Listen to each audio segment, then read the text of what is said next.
Amigos y amigas de la Biblioteca Nacional de México, les damos la bienvenida a una nueva charla del programa de Ratones de Biblioteca, que es el programa de charlas virtuales que la Biblioteca y la Hemeroteca Nacionales de México han organizado para compartir con ustedes cuáles son algunos de los saberes que se producen a partir del estudio de sus acervos. En esta ocasión, el tema versa sobre la Hemeroteca Nacional de México, panorama actual y futuro inmediato. En unos momentos más le daré la palabra a el maestro Miguel Ángel Castro, quien presentará a nuestro invitado, que es el maestro Dalmacio Rodríguez, el coordinador de la Hemeroteca Nacional de México. Antes de hacerlo, quiero recordarles que nos interesa mucho conocer la opinión de ustedes. Así que si en el curso de la charla hay algo que motiva su curiosidad, desean saber algo más, quieren compartirnos un comentario o alguna pregunta, les invitamos a que lo hagan. Dejen sus comentarios y preguntas en la sección de comentarios y nosotros los atenderemos al final de la charla. Les sugerimos no esperar al último momento para que nos den tiempo a nosotros de revisar los comentarios que vayan llegando para poderlos atender de manera cabal. Muy bien, una vez dicho esto, entonces le doy la palabra a nuestro presentador, que es el maestro Miguel Ángel Castro. Lo escuchamos. Bueno, pues me da a mí mucho gusto estar aquí haciendo un poco también el umbral, la antesala, para presentar al maestro Dalmacio Rodríguez, nuestro, como ya lo dijo, Cuauhtémoc Padilla. Él es el actual coordinador de la Hemeroteca Nacional de México. ¿Sí? Lleva ya en este encargo 5 años, puesto que desde el 2016 ha emprendido pues los trabajos al lado de la actual dirección del doctor Pablo Mora. El maestro Dalmacio Rodríguez es maestro en letras por nuestra universidad, investigador desde luego del Instituto de Investigaciones Bibliográficas y durante muchos años ha formado parte del Seminario de Cultura Literaria Novohispana, el cual coordina actualmente. Yo considero que pues esta ocasión para nosotros es particularmente importante porque todas las charlas de ratones, como habrán observado, ofrecen a quienes nos siguen un espacio de conversación para difundir más y mejor los trabajos que se llevan a cabo en nuestra entidad. Y la Hemeroteca Nacional de México, yo creo que es un espacio que la mayor parte de todos ustedes conocen. Ahí se resguardan todos los periódicos y las revistas que se producen en nuestro país. Y de eso nos va a hablar el maestro Dalmacio. Ya les comentaba Cuauhtémoc, nos interesa mucho tener con ustedes una retroalimentación, saber qué se piensa de la Hemeroteca Nacional, de la Biblioteca Nacional y de la investigación que se hace en nuestro instituto. Y sin más, te dejo su espacio a mi estimado maestro Dalmacio Rodríguez. Adelante. Muchas gracias, Miguel. Bueno, pues muy buenas tardes. Es para mí un gusto estar en esta serie de charlas. Las hemos estado siguiendo en otros momentos. Como bien dice el maestro Miguel Ángel Castro, vamos a cambiar un poco el enfoque, la rutina de estas charlas, porque ahora vamos a hablar de un área que no en estricto se dedica a la investigación, sino a los procesos técnicos, a los servicios, algunos temas de los que vamos a hablar el día de hoy. Bueno, titulé mi charla como Hemeroteca Nacional de México, Panorama Actual y Futuro Inmediato, para tratar de dar un breve panorama sobre el estado de la hemeroteca y un poco cuáles son los desafíos que se nos presentan. Pero antes de entrar a este tema, me pareció importante hacer una pequeña línea cronológica, no tanto para referir la historia de la hemeroteca, que es más o menos conocida en la parte más antigua, muy desconocida en la parte actual, pero lo hago para tratar de explicar cuál es la configuración de la hemeroteca. Entonces, si podemos ver la primera diapositiva, por favor. Lo primero que tenemos que decir de la hemeroteca es que el origen, a diferencia de la Biblioteca Nacional, no es por un decreto, sino que el origen de la Hemeroteca Nacional realmente está afincado en la propia Biblioteca Nacional. Su origen tiene que ver con un largo proceso de organización de las publicaciones periódicas dentro del espacio de la Biblioteca Nacional, que poco a poco van ganando literalmente espacio, le van ganando el espacio a los libros, hasta que llega un momento en que se empieza a escindir y pasamos a otro momento. Entonces, este proceso de los orígenes, pues tiene que ver con este fenómeno, de cómo poco a poco las publicaciones periódicas, por su propia naturaleza documental, por su propia dinámica de crecimiento, por su propia condición física, poco a poco reclaman una atención, un espacio, un tratamiento particular. Entonces tenemos algunos momentos clave, que es la historia ha señalado, después de la fundación formal de la Biblioteca Nacional por Benito Juárez, ya en su primer informe de José María Vigil, cuando es la reapertura formal, pues ya José María Vigil está reportando que las ha colocado las publicaciones periódicas que alberga la Biblioteca Nacional dentro de una de las 10 divisiones en las cuales organizó las colecciones. Entonces aparece ni más ni menos que junto a las misceláneas literarias y críticas. Entonces ahí aparecen los periódicos dentro de esa sección. Sin embargo, más tarde, en 1912, a veces algunos historiadores lo mencionan como el punto de fundación de la hemeroteca, porque es el momento donde ya por decisión de uno de sus directores, uno de sus más fugaces directores, Rogelio Fernández Güell, se toma la decisión de crear un departamento titulado de Periódicos y Publicaciones Nacionales y Extranjeras, y ubicar este departamento en el coro del templo de San Agustín, ¿no? Donde era la antigua sede de la Biblioteca Nacional. Este hecho pues es muy importante porque al momento que se señala que hay un departamento, pues está indicando pues que habrá ya una atención diferenciada respecto de las publicaciones bibliográficas. Más tarde, en 1927, vino otro cambio importante. Se crearon la sección de compilación de prensa nacional y extranjera. Esta es una sección que se crea con el apoyo presidencial, gubernamental de ese entonces, de los gobiernos postrevolucionarios, en este caso de Plutarco Elías Calles, y el hecho es muy, muy simbólico porque no solamente se refiere a un crecimiento, a un cambio por un crecimiento natural de las colecciones, sino que tiene que ver con la importancia que los gobiernos postrevolucionarios le van a dar precisamente a la prensa. No solo como un instrumento de propaganda cultural, de desarrollo de un proyecto cultural, sino también político.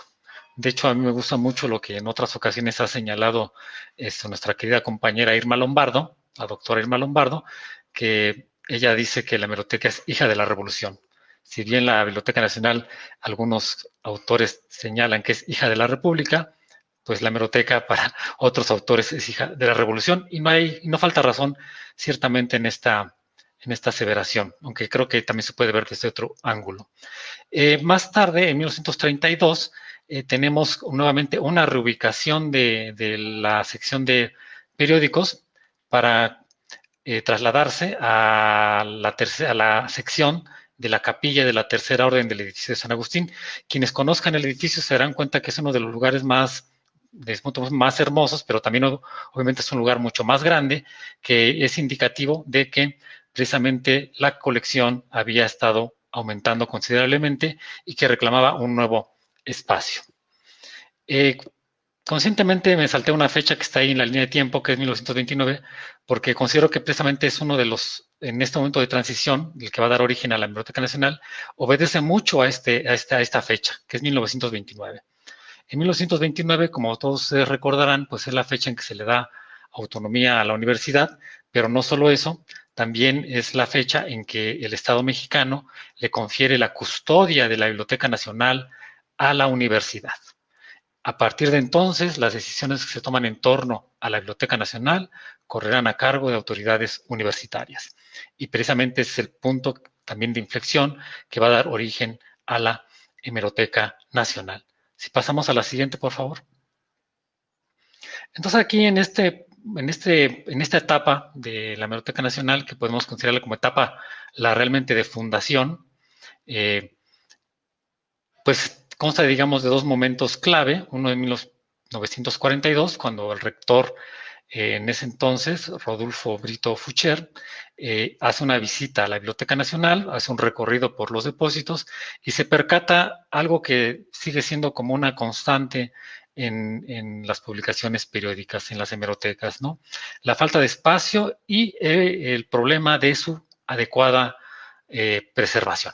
Se da cuenta que los volúmenes están en el piso, están deteriorados, no hay espacio.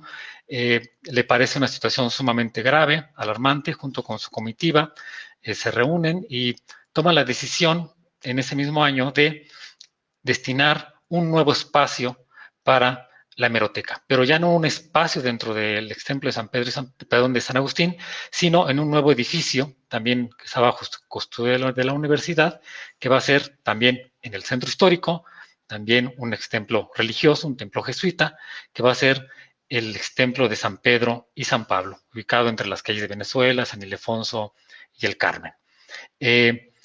Y pues en 2 años hacen los trabajos correspondientes de reacondicionamiento, de remozamiento, obviamente bajo la dirección de un notable arquitecto, el arquitecto Pallares, y para 1944 pues ocurre el traslado, o empieza el traslado, pero sobre todo ocurre la inauguración solemne de la Hemeroteca Nacional.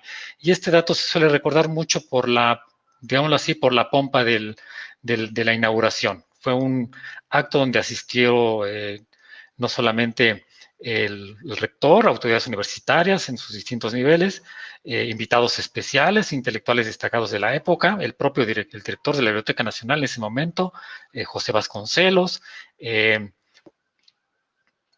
destacados intelectuales como Carlos González Peña, entre otros, y también con la asistencia del presidente de la República, Manuel Ávila Camacho, y también con su comitiva. Entonces fue un acto realmente solemne que pues es muy recordado en las noticias periodísticas, en las efemérides, en las memorias, aunque la documentación de un hecho fundacional formal tampoco ha quedado tan claro. Pero el hecho es que a partir de 1944 sí se nota que es un cambio diferente en muchos sentidos en lo que corresponde al manejo ya de las publicaciones periódicas. Poco a poco lo que vamos a ver va a ser, en efecto, una relativa autonomía respecto de la Biblioteca Nacional, nuevas funciones para la Hemeroteca Nacional, una intención muy importante de dar gran difusión a la hemeroteca, un departamento de propaganda, un museo iconográfico, que realmente era el departamento para albergar las colecciones iconográficas, incluso trabajos de investigación y mucho trabajo de difusión.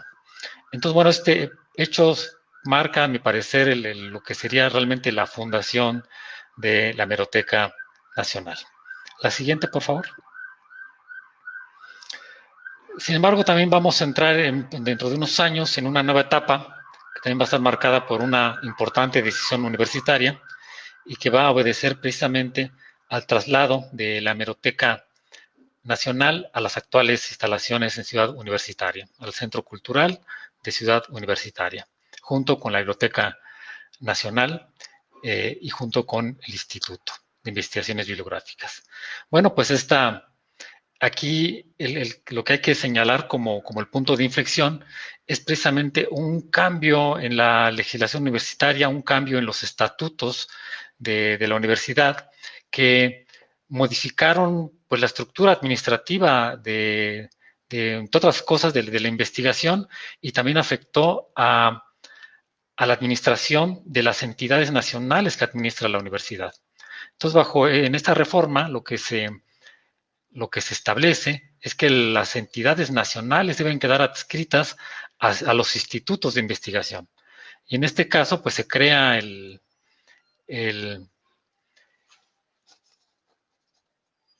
Instituto de Investigaciones Bibliográficas, y se establece que en este instituto quedará adscrita la biblioteca y la hemeroteca nacionales. este es un hecho muy, muy significativo porque, bueno, tiene varias explicaciones. Una, en esencia, es prácticamente de orden administrativo. Para homologar todos los institutos o asociar investigación con entidades nacionales. Eso no solo fue privativo de la Biblioteca Nacional, pasó más en ciencias con otros centros nacionales. Pero aquí la parte peculiar es que se decidió otra vez articular en torno a un instituto a dos entidades, a la que tenía anteriormente por decreto, la nacional, que es la Biblioteca Nacional, junto con el instituto, y siendo el eje el instituto. Mucho se ha dicho sobre esta decisión porque en algunas opiniones se invirtieron los papeles donde antes la biblioteca albergaba el instituto y ahora el instituto administraba la biblioteca. Pero en esencia, para la hemeroteca, pues este punto no es polémico. En realidad, para la hemeroteca, este es un punto donde ya queda formalmente inscrito en la estructura universitaria. Entonces aparece de manera muy clara que la Hemeroteca Nacional está inscrita como una entidad que está dependiendo del instituto. Y eso le da también otra vez mucha proyección y le da, digamos, en un juego paradójico, una relativa autonomía, pero también le vuelve a dar una reunificación con, digamos, con la entidad que es su origen, que es con la Biblioteca Nacional. Los argumentos que se dieron en los que se quedaron expresados en las actas del Consejo Técnico, en los considerandos, siempre se dice que es por una cuestión de eficiencia administrativa, y yo creo que hay que creerlo así en realidad, porque se trató de sumar las fuerzas de dos repositorios, en este entonces patrimoniales ya, muy claramente, junto con una entidad de investigación. Entonces pondera la importancia de los servicios bibliográficos, hemerográficos, y también se pondera mucho la importancia de la bibliografía, y la bibliografía como eje articulador de las dos entidades que prestan servicios y realizan procesos técnicos y físicos. Siempre se aclara en esos documentos de cuando se crea esta nueva dependencia, que ambas instituciones conservan su personalidad jurídica, aunque estén adscritas al instituto, aunque estén adscritas a la universidad. Señalo este punto por también distintas polémicas que luego han existido en torno a si se cumplen con las funciones que tiene conferidas la biblioteca, sobre todo, ¿no?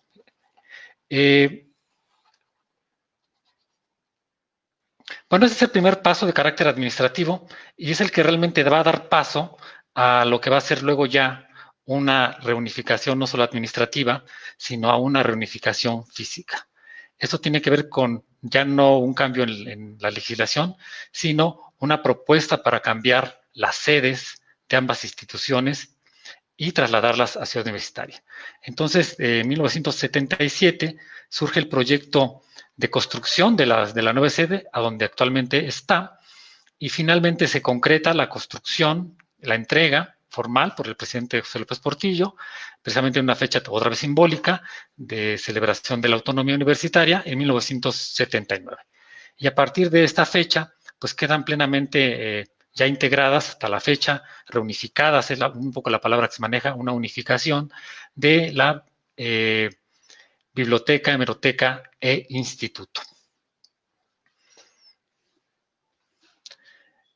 Bueno, este dato es muy importante porque define también de manera más clara la función que va a tener la hemeroteca, y creo que perfila precisamente lo que ya va a ser su configuración jurídica y también lo que va a ser su naturaleza desde el punto de vista de la tipología de las bibliotecas. ¿A qué me refiero? Que la hemeroteca claramente queda, digamos, instaurada como una entidad universitaria. La hemeroteca es una creación de la Universidad Nacional Autónoma de México. Y desde el punto de vista de su función como repositorio documental, claramente queda perfilada como una institución de vocación patrimonial. ¿Por qué? Pues porque cumple con las funciones propias de una entidad de esta naturaleza.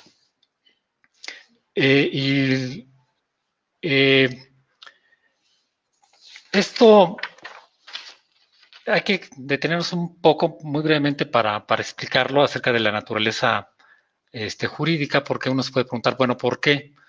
¿Por qué de pronto se trata de equiparar la hemeroteca a la biblioteca? Yo creo que no es un asunto de equiparar, sino más bien de entender por qué se da esta situación.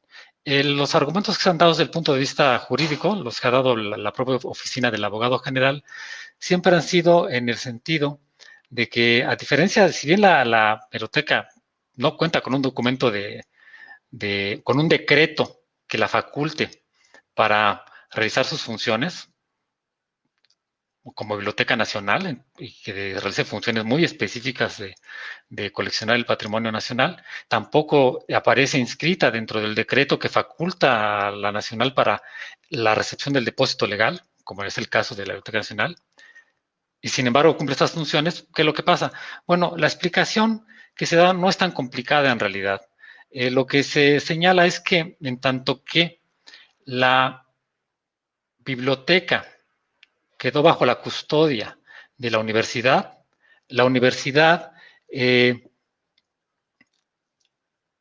toma las decisiones necesarias para que pueda cumplir con sus funciones, con sus cometidos nacionales. En ese sentido, la universidad tomó la decisión, en cierto momento de su historia, de crear una nueva institución que apoyara las funciones conferidas a la Biblioteca Nacional. Entonces, esa es la razón, digamos, jurídica, ¿no? Por esta facultad que le dio el Estado mexicano a la UNAM para tomar las decisiones que mejor convinieran en el funcionamiento de los objetivos de la Biblioteca Nacional. Eso por una parte. Y la siguiente, pues, es una institución de vocación patrimonial. Y aquí sí aclarar que, en tanto que es una institución que recibe, custodia, organiza y pone a disposición del público la producción, en este caso hemerográfica, del país, pues está cumpliendo una función patrimonial, al margen de que tenga esta función asignada en un decreto o no. Yo creo que este es un punto que ya no se debería de atender tanto, porque en el país y en otras partes del mundo, las instituciones patrimoniales cumplen estas funciones al margen del instrumento jurídico. Claro, siempre conviene tener un instrumento jurídico, pero es más importante la función que, digamos, que la parte de contar con ese instrumento jurídico. Hay que pensar simplemente en otras entidades como la Fonoteca Nacional, como la Biblioteca Nacional de Antropología e Historia, como la Cineteca Nacional, inclusive la Filmoteca de la UNAM, que cumplen estas funciones patrimoniales sin tener un decreto de por medio. Entonces, esto nada más lo digo para perfilar lo que desde mi punto de vista es la Hemeroteca Nacional. Es una creación universitaria y es un repositorio de vocación patrimonial de carácter especializado. Esto es, orientado fundamentalmente a constituir, preservar y difundir el patrimonio hemerográfico del país. Bueno, dicho esto, pues lo que vamos a ver precisamente es este periodo de transición en el cual vamos a ver cómo se consolida esta reunificación administrativa para cumplir entre la biblioteca y la hemeroteca el cometido patrimonial documental del país. Y vamos a ver algunos hechos significativos. En 1988 se entrega el almacén de periódicos y revistas. Este dato nomás lo menciono porque señala uno de los puntos otra vez constantes en la hemeroteca, que es su crecimiento exponencial de su colección, de sus colecciones, que siempre propicia que se estén buscando más y más lugares de resguardo. En 1993, otra vez, a raíz de que se edifica el fondo reservado, pues se asigna una sección para la hemeroteca, que es precisamente la sección del fondo reservado de la Hemeroteca Nacional. Y finalmente, en 1994, pues finalmente cierra las puertas San Pedro y San Pablo. Y ustedes me dirán, ¿por qué hasta el 94 si se inauguró en el 79, ¿no? Que es la entrega oficial del edificio. Bueno, pues porque lo que se trasladó primero fueron las colecciones de llamadas originales del Fondo Contemporáneo principalmente, y se dejaron en San Pedro y San Pablo los duplicados, y el almacén de periódicos y revistas también tardó mucho tiempo en acondicionarse por la estantería. En pocas palabras, la migración completa de una sede a otra llevó 15 años. La siguiente, por favor.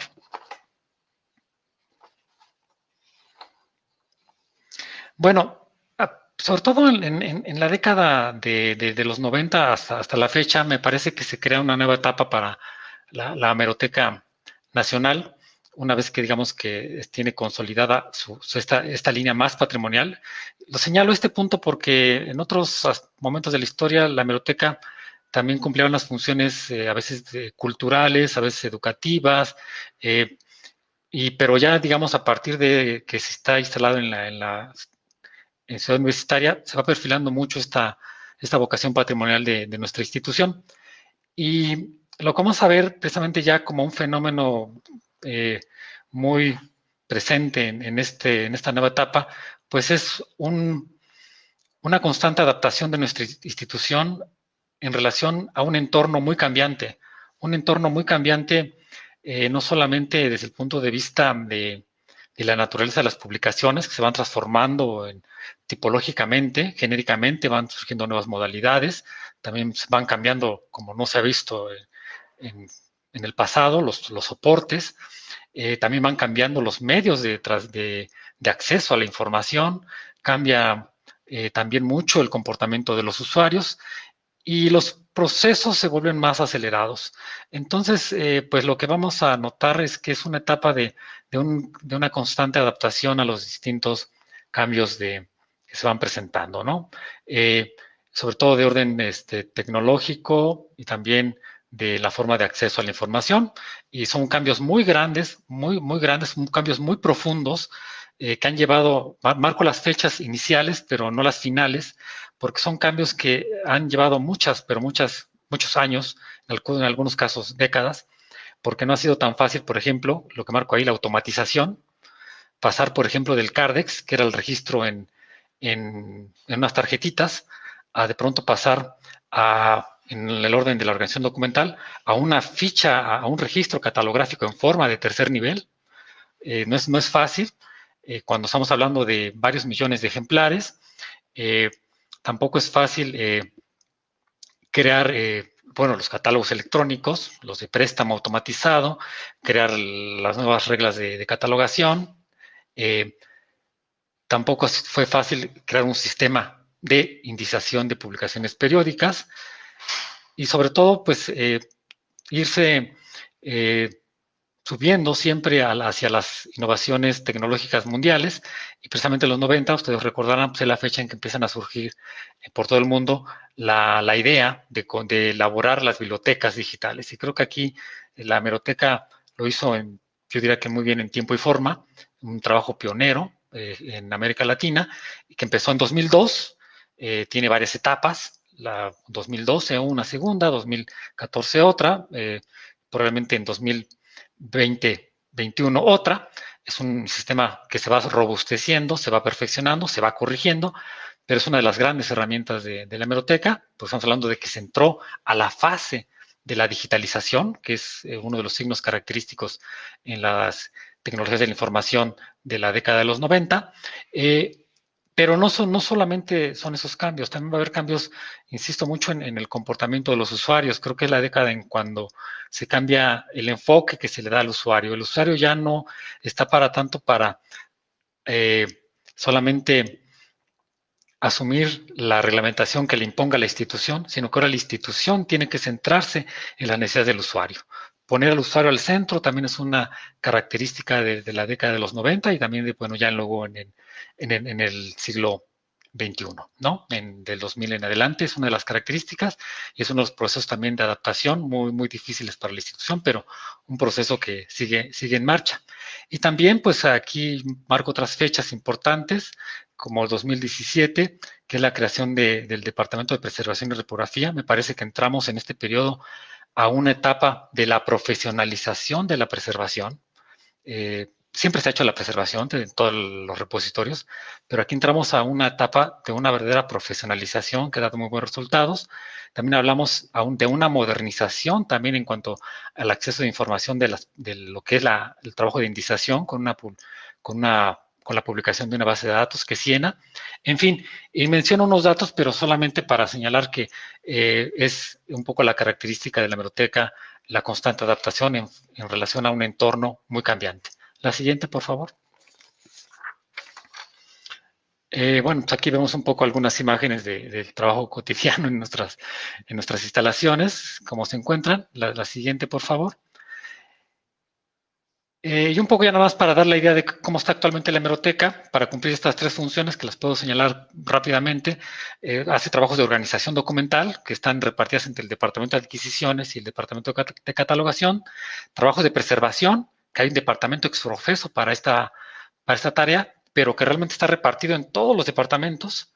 Y un departamento de servicios de información, que es el que se encarga de dar precisamente la atención al público en distintos niveles, ahorita vemos cuáles, y un departamento de sistematización hemerográfica que pues tiene que ver mucho con un vínculo entre lo que es parte de la organización documental y parte que tiene que ver con la información especializada que ofrece la hemeroteca, porque esta sección se encarga de analizar contenidos. La siguiente, por favor.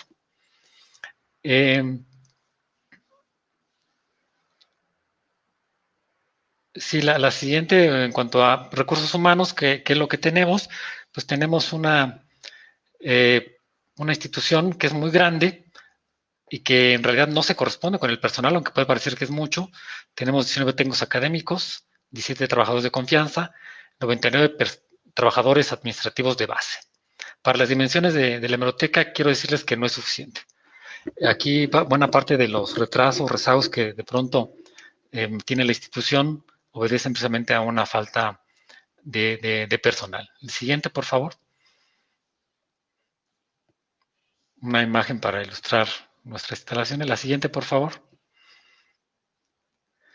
Los servicios que prestamos al público, pues son los clásicos de toda institución patrimonial: orientación y referencia, préstamo en sala, no tenemos préstamo abierto, no tenemos préstamo a domicilio, acceso a recursos digitales, y no lo tenemos porque somos una institución patrimonial, custodiamos, no podemos someter a préstamo a domicilio material que tiene carácter patrimonial. Acceso a recursos digitales, visitas guiadas, repografía, fotostática y digital. Quiero decirles que hay un proyecto para erradicar la reproducción fotostática y solamente quedarnos con la digital para evitar el deterioro de los materiales. Acceso a catálogos, como es normal, bases de datos, y un trabajo que es de certificación de notas periodísticas. Quiero decir, también estos servicios ya se están desdoblando en los últimos años, todos se están desdoblando en la parte también digital y a distancia. Y ahora, por situación de pandemia, tuvimos que acelerar mucho precisamente estos servicios, sobre todo el de orientación, referencia, el de acceso y repografía. Tuvimos que acelerarlo hacerlo a distancia. Entonces, una de las cosas que tuvimos que hacer. Pero todo esto ya tiene un desdoblamiento hacia lo digital. La siguiente, por favor. Un poco para tener idea de los usuarios que atendemos.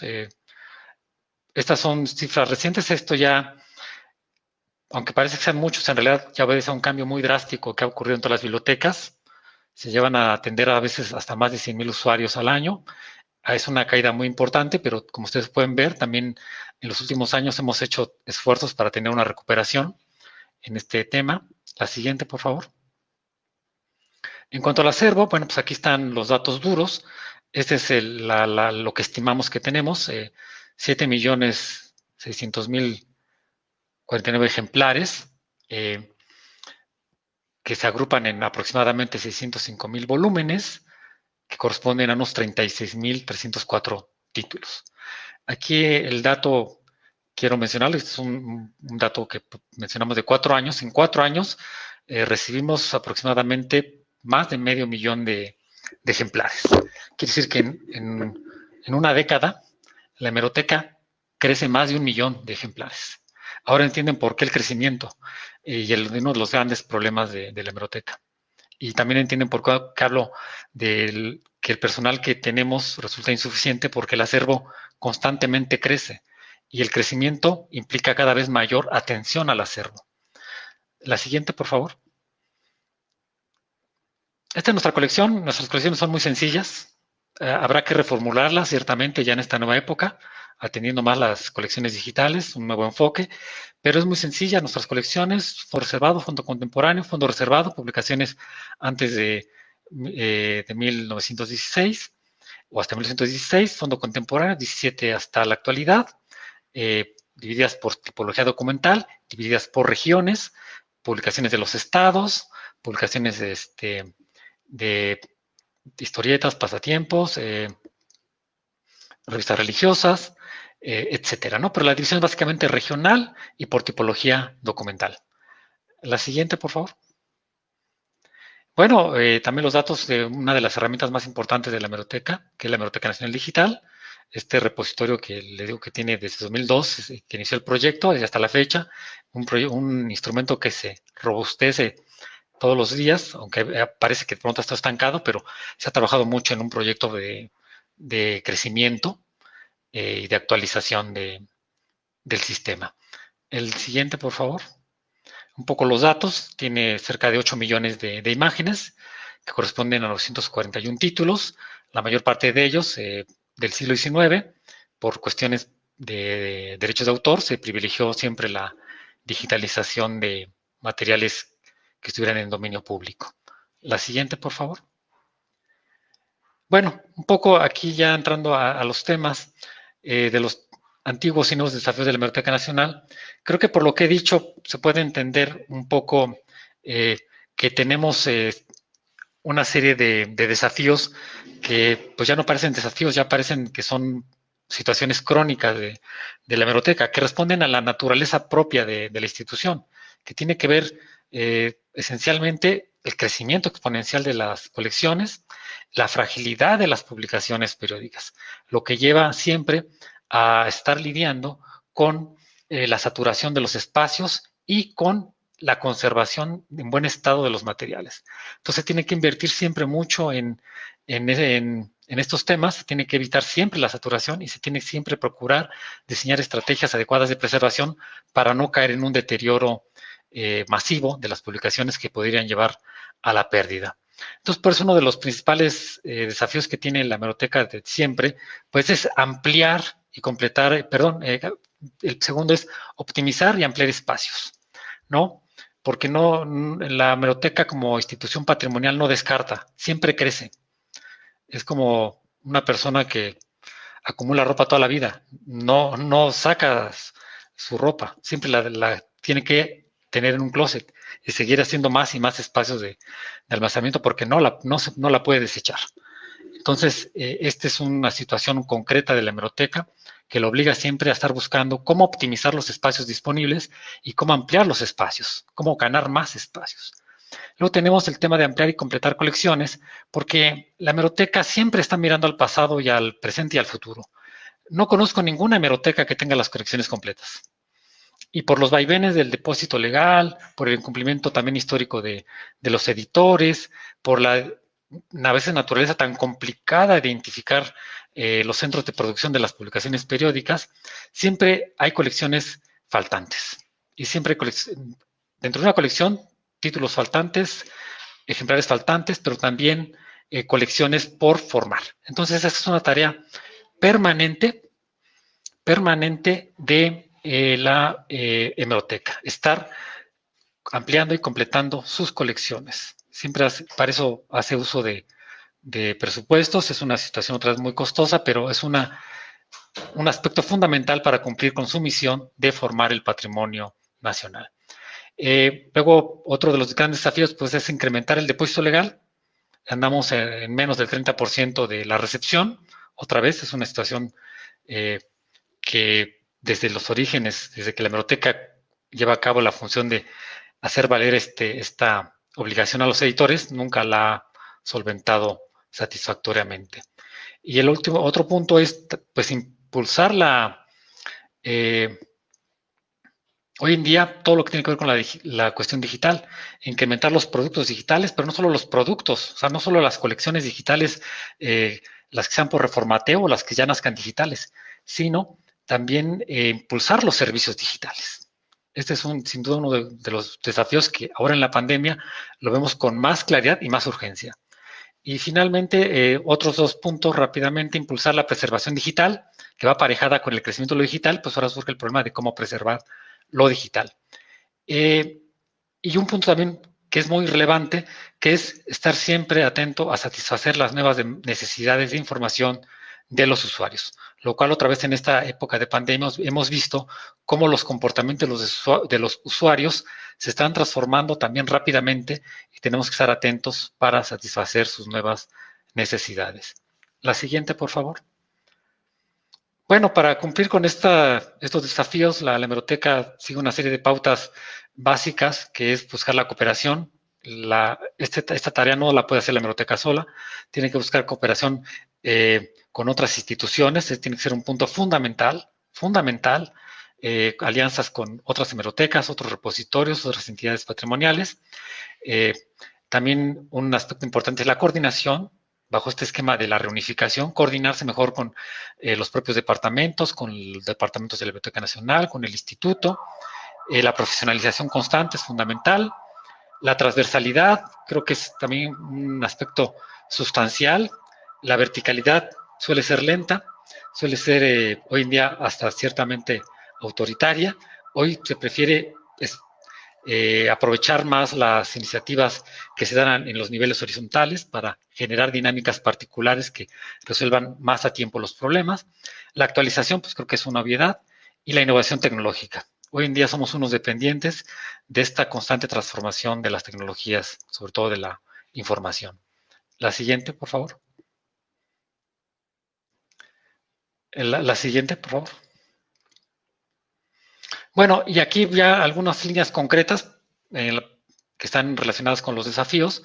Bueno, por lo menos tenemos 5 líneas concretas que esperamos se materialicen entre el 2021 y 2024, y que son pues la construcción del Centro de Preservación Documental de la Biblioteca y la Hemeroteca Nacionales en el campus de Juriquilla, Querétaro, o sea que sería la primera sede foránea de la hemeroteca, junto con la de la hemeroteca.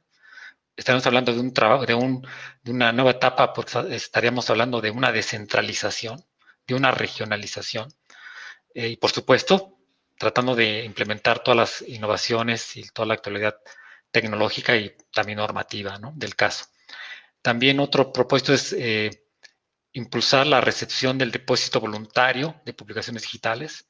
No podemos lidiar desde el punto de vista legal con la entrega de las publicaciones digitales, sobre todo en línea, porque no está en la ley, y en lo que la ley enmienda esta parte, pues tenemos que avanzar de algún modo. Entonces pensamos trabajar con la recepción del depósito voluntario de las publicaciones digitales. También pensamos ampliar o hacer un nuevo catálogo de la bibliografía mexicana, en la sección hemerográfica, para tener un panorama más completo de la producción editorial nacional y a su vez con eso poder trabajar más en la recepción del depósito legal y en otros aspectos. Finalmente, pues como ya había mencionado, un crecimiento y una actualización de la Hemeroteca Nacional Digital. Y finalmente, también el año entrante será una realidad, estamos seguros, la apertura del turno especial, que contempla dar servicios los sábados y domingos, días festivos y en vacaciones. Es decir, que la biblioteca y la hemeroteca nacionales cumplan con su misión de una institución patrimonial que pone al acceso del público sus colecciones durante todo el año. Bueno, pues esto sería, digamos, la parte de mi charla. Muchas gracias. Muchísimas gracias, maestro Dalmacio Rodríguez. Acabamos de escuchar al coordinador de la Hemeroteca Nacional de México. Nos sigue acompañando también el maestro Miguel Ángel Castro, quien fue nuestro presentador en esta ocasión. Les agradará saber que hemos recibido muchos comentarios, doy lectura a algunos. Agradecemos a Guillermo Gómez, que nos manda saludos, también a Ana María Romero, también Montjiva, también Daniel Ciprés. Mandan saludos, también Ana Peniche nos manda saludos, gracias también a Lili Maldonado, a Adriana Gómez Llorente, a Teresa Cervantes, que nos mandan saludos también, y estamos llegando también a público de otras partes de Latinoamérica. Saludos a Mara Millán, quien nos está viendo desde Colombia. Saludos también a Arguello Sutsi, quien nos está viendo desde Argentina. Les agradará saber a ellas que muchos de los recursos de la Hemeroteca Nacional tienen su contraparte digital, así que pueden consultarlo sin importar dónde se encuentren. Saludos también a Sarel Lara, a Máximo Domínguez, a Angélica Moreno, a Guadalupe Landa, son muchos los saludos. A Angélica Briones, quien felicita a usted, maestro Rodríguez, por su presentación. También Ana Peniche nos hace conocer sus felicitaciones por la presentación. Lo mismo con Hilda Domínguez. Recibimos un comentario de Edwin Alcántara, quien nos comenta: excelente análisis histórico del devenir y conformación de la Hemeroteca Nacional. Resulta muy necesario para definir claramente su identidad, su relevancia y sus funciones como una institución nacional. Notable evolución de esta institución. Muchísimas gracias por este comentario. Maestro Rodríguez, ¿le gustaría complementar este comentario con la opinión de usted? Sí, pues creo que, bueno, muchas gracias, Edwin, por esas palabras, pero creo que en efecto el carácter nacional de nuestra institución ha cobrado relieve en las últimas etapas y creo que podemos hablar ahora de una definición de la identidad de la hemeroteca, no de una indefinición de la hemeroteca. Entonces, me parece que este cambio debe ser muy, muy importante porque así lo vemos ahora. La hemeroteca tiene una identidad que no está reñida con la identidad de la biblioteca, que no está reñida con con el instituto, sino que hacemos una función colaborativa en un objetivo común, con el grado de especialización que demanda no el capricho administrativo, sino las propias publicaciones periódicas son las que demandan esa especialización, como lo ha demandado para otras instituciones. Hacer ahora ocuparnos nosotros de las películas, por ejemplo, pues sería muy osado, porque no tendremos la experiencia, la tecnología. Dejemos que lo hagan los que saben hacerlo y podemos cooperar entre todos para cumplir con el objetivo común entre todos. Creo que ese es el papel de la hemeroteca ahora, una pieza más dentro de una misión que tenemos varias instituciones patrimoniales. Excelente, muchísimas gracias por sus palabras. Seguimos recibiendo felicitaciones. Ana Maya Romero lo felicita por su charla, lo mismo Angélica Ángeles. Nos mandan también saludos desde la UNACH y felicitaciones también de Alejandra Odo y de Marta Álvarez.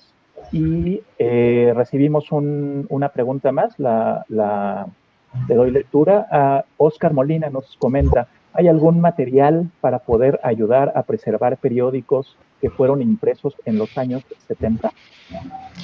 Pues yo diría que nuestro departamento de preservación y reprografía, precisamente ahí una de nuestras académicas ha estado estudiando precisamente el papel y sabe muy bien que este papel de la década de los 70 es un papel pues que hoy en día resulta muy frágil. Es este papel quebradizo, que cuesta más trabajo conservarlo, que las publicaciones de la época novohispana. Entonces es un tema muy particular, pero yo le puedo decir a Oscar que se puede comunicar al Departamento de Preservación y seguramente lo orientarán. Tienen información de estos temas. Excelente. Que nos mande un pequeño mensaje directo a nosotros y le comunicaremos los datos de contacto del personal del Departamento de Conservación. Recibimos algunas felicitaciones más. Rosario Suaste nos comenta: excelente charla sobre la Hemeroteca Nacional. Y lo mismo Arturo de Jesús. Muchas felicidades, excelente plática. Bien, entonces damos las gracias a todas las personas que han estado brindando su atención para esta charla. Recibimos agradecimientos de Oscar Molina, quien le da las gracias por haber respondido su pregunta. En efecto, uno de los principales retos de la Hemeroteca Nacional es que los materiales que resguarda se hicieron sin la intención de que perduraran, ¿correcto? Así es. O sea, estamos frente a un tipo de publicaciones que siempre se le vio para el consumo diario. Yo creo que el nombre de periódico con su sinónimo de diario pues es muy ilustrativo. Y no estaba pensado, era para estar al día, efímeros en cierta manera. Pero con el paso de los años pues es la historia cotidiana. Entonces, en esa historia cotidiana no se hace la otra historia. Y esa es una de las grandes fortalezas de la hemeroteca. Pero eso sin duda estaba aparejado con, y sigue estando aparejado con su materialidad, como hoy se dice, ¿no? Y la materialidad sigue siendo frágil. Pero ya digamos la relevancia de las publicaciones en un sentido muy cultural, en un sentido cultural amplio, pues no se discrimina por los contenidos, ¿no? Todos tienen un valor cultural en sus distintos ámbitos. Correcto, muchas gracias. Recibimos un comentario más de lectura. Mara Millán nos comenta: excelente compilación, algunos consejos en especial para tener en cuenta al momento de formación y conservación de una hemeroteca. Muchas no llevan el proceso adecuado y se pierde la información, olvidando incluso la digitalización. Gracias. ¿Tendrá usted algunos consejos referentes a estos temas? Sí, de hecho nos han consultado en otras ocasiones para lo mismo, porque quiere decir que sigue siendo una práctica muy común en muchas bibliotecas y en hemerotecas recibir las publicaciones y luego no saber qué hacer con ellas y desecharlas. O cuando ya quieren procesarlas, resulta que es muy problemático y es muy costoso. De hecho, las hemerotecas, todavía hay muchas hemerotecas que funcionan en el viejo sistema de ordenación. O sea, un orden físico, alfabético, cronológico, con un cárdex de guía. Y este sistema de ordenación, yo quiero decirles que era muy eficiente, ¿eh? O sea, nosotros pudimos convivir con él hasta los 90 sin ningún problema. O sea, son sistemas creados para el tipo de publicación. No era como en biblioteca. Encontrar una publicación periódica en ese sistema era muy fácil. Y no resultaba un problema para el usuario ni para el bibliotecario. Pero el problema ahora es que el mundo digital que nos ha absorbido, pues lo volvió obsoleto. Entonces, ahora sí, ya este sistema ya no es conveniente. Sin embargo, muchas bibliotecas todavía están en esta dinámica y ahora no saben qué hacer con eso. Pero nosotros ya sí tenemos ya la experiencia muy, muy clara de cómo organizar una hemeroteca desde el momento de la recepción y todo el procesamiento que se le debe dar, el nivel que se le quiera dar de catalogación y algo muy importante también en la parte de la preservación. Aquí sí quiero decir que tenemos unos muy buenos departamentos que ya han asesorado a otras instituciones y saben cómo se hace este trabajo. Entonces aquí la cuestión siempre es planear y definir muy bien cuál va a ser el destino de las publicaciones periódicas, porque incluso algunas instituciones tienen periódicos pero los desechan y solamente se quedan con las publicaciones académicas. Todo tiene que ver con la naturaleza del repositorio. Los que tenemos una función patrimonial estamos obligados a conservar. Quienes no lo tienen la opción de descartar. Entonces, bueno, ahí tiene que ver mucho cuánto se va a invertir en recursos para organizar, preservar una colección que probablemente se pueda en un futuro descartar o que en un momento dado pueda ser muy costoso mantenerla. Entonces tienen que tener muy claros los objetivos, pero en función del tipo de biblioteca o de hemeroteca en la que se vaya a desarrollar esta colección hemerográfica. Muchísimas gracias por su respuesta. Bueno, entonces, maestro Rodríguez o maestro Castro, ¿les gustaría añadir algo más?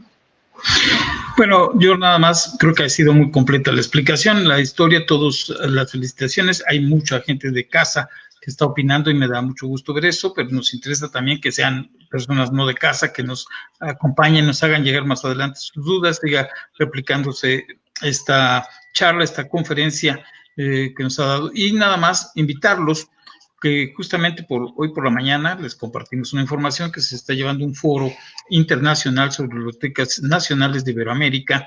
Presentaron algunos colegas y está disponible en el canal de YouTube del Instituto este foro. Y hoy presentaron, por ejemplo, los colegas de la Biblioteca Nacional de Brasil su proyecto de publicaciones periódicas y cómo están también muy interesados pues en la digitalización para crear cada vez instrumentos también que faciliten el acceso a las colecciones.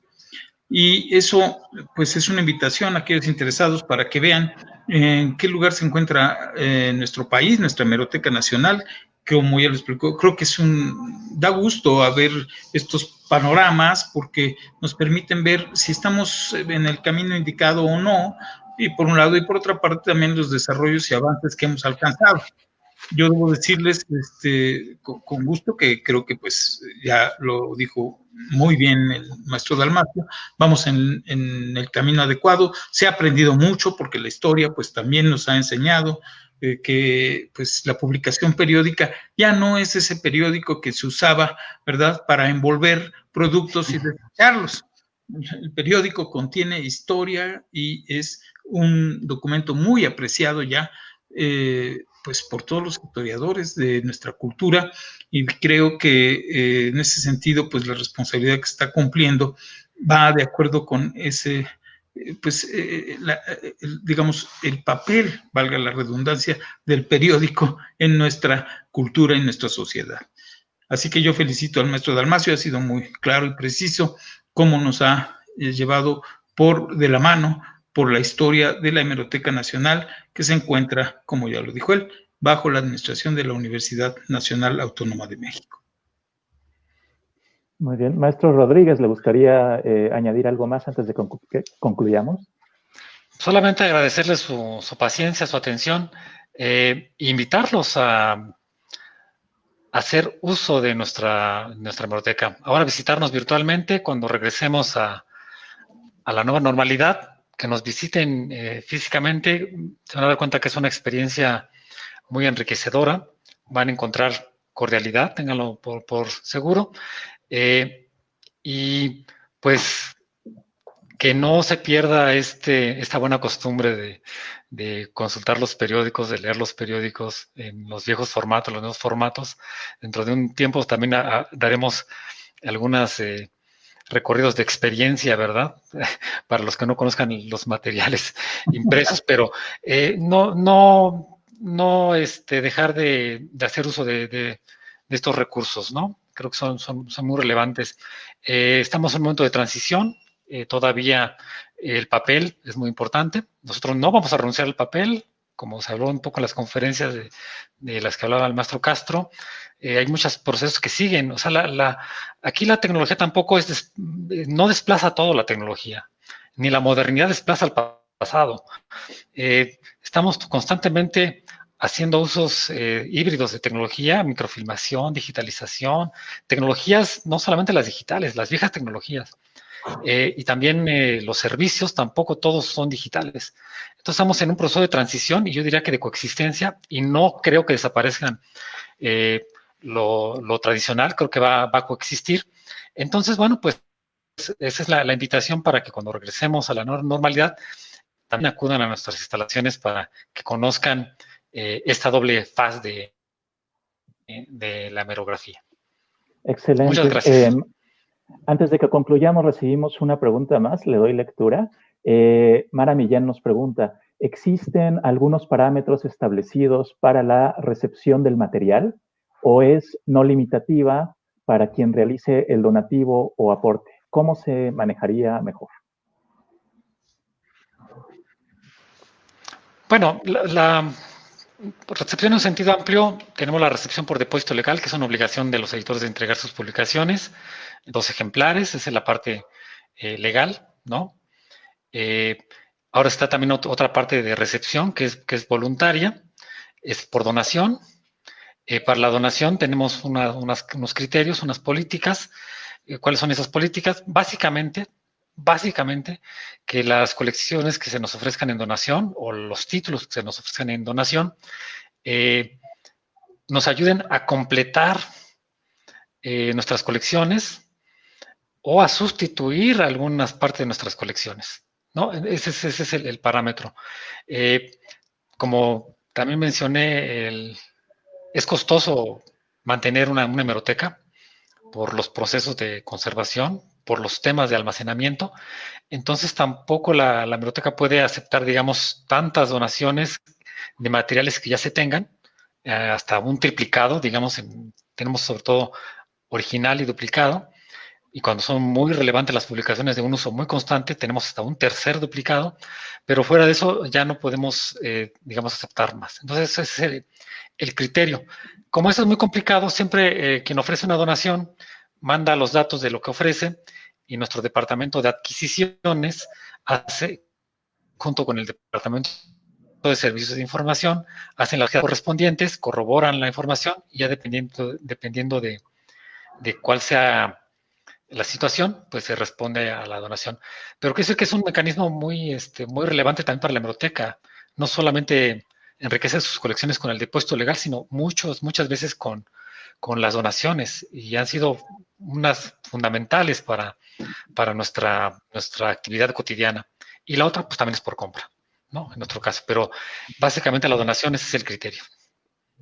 Muy bien. Y por último, hay una pregunta más que recibimos. Es una pregunta muy puntual. Alguien nos pregunta, ¿la encuadernación sigue siendo cuadrada? ¿Hay algún inconveniente en que se doble el periódico? Para no ser tan grande el encuadernado, me interesaría visitar su espacio.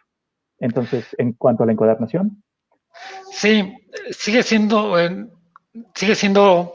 rectangular, o digamos horizontal, respetando el formato no doblado del periódico. Pero hoy en día también ya tenemos otros sistemas también de preservación. Ya no todo se encuaderna.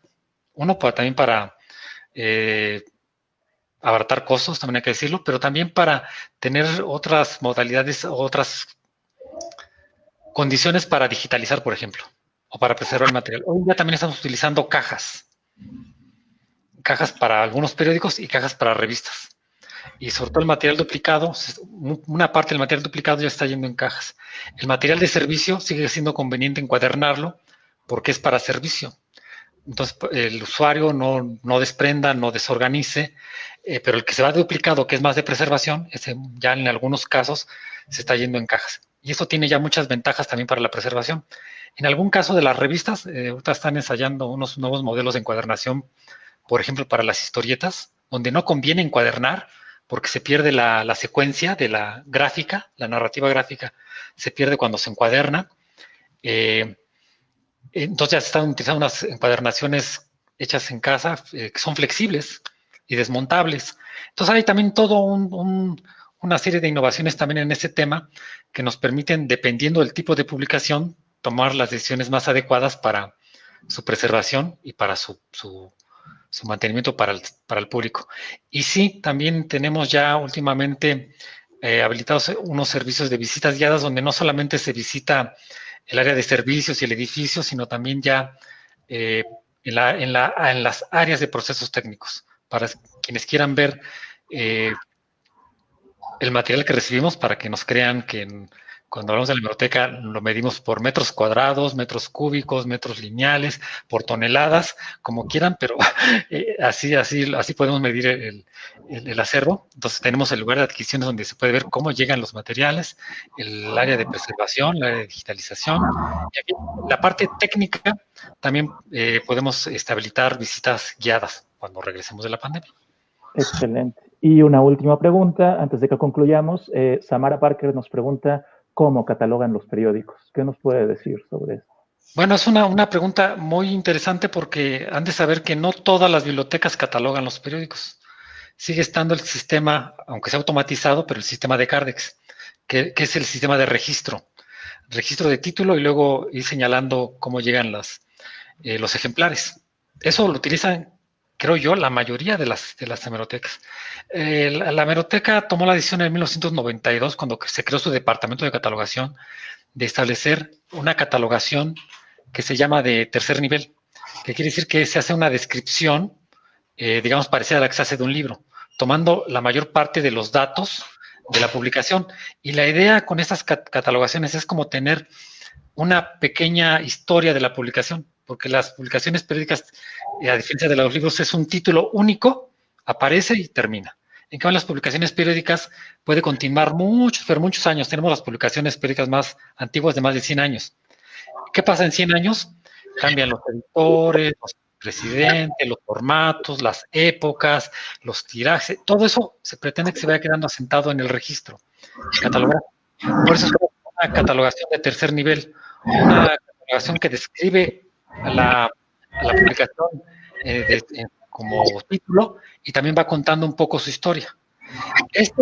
Por la naturaleza de este trabajo tan delicado, la hemeroteca va catalogando también retrospectivamente. Entonces, no creo que todas las fichas tienen este tipo de catalogación, pero la intención es, trabajando en todas las publicaciones nuevas, tienen eso. Esta es su característica. Excelente, muchas gracias por esta respuesta. Y bien, entonces escuchamos las palabras del maestro Dalmacio Rodríguez, quien es el coordinador de la Hemeroteca Nacional de México. Nos acompañó también el maestro Miguel Ángel Castro, quien es secretario académico del Instituto de Investigaciones Bibliográficas. Él presentó a nuestro ponente. Gracias a todas las personas que estuvieron siguiendo esta plática. Si tienen más preguntas o dudas, aunque ya no estemos transmitiendo en vivo, déjenlas de cualquier manera en la sección de comentarios y posteriormente, de manera escrita, las iremos atendiendo. Y también alguien nos pregunta, alguien entra un poco en pánico porque llegó tarde a la transmisión en vivo. Pierdan cuidado, la transmisión permanece, el registro en video en nuestra página de Facebook, entonces no se pierden nada, pueden verla de nuevo tantas veces como lo deseen.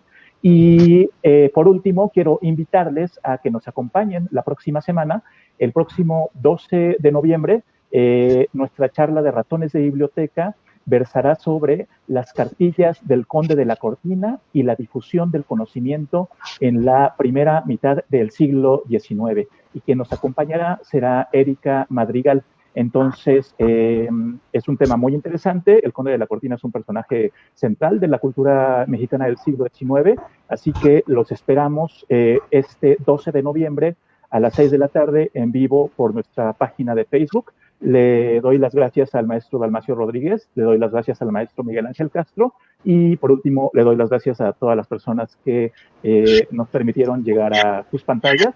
Esta fue una charla de ratones de biblioteca. Los esperamos la próxima semana para nuestra siguiente charla de ratones de biblioteca. Muchísimas gracias y muy buenas noches. Gracias. Buenas noches. Adiós.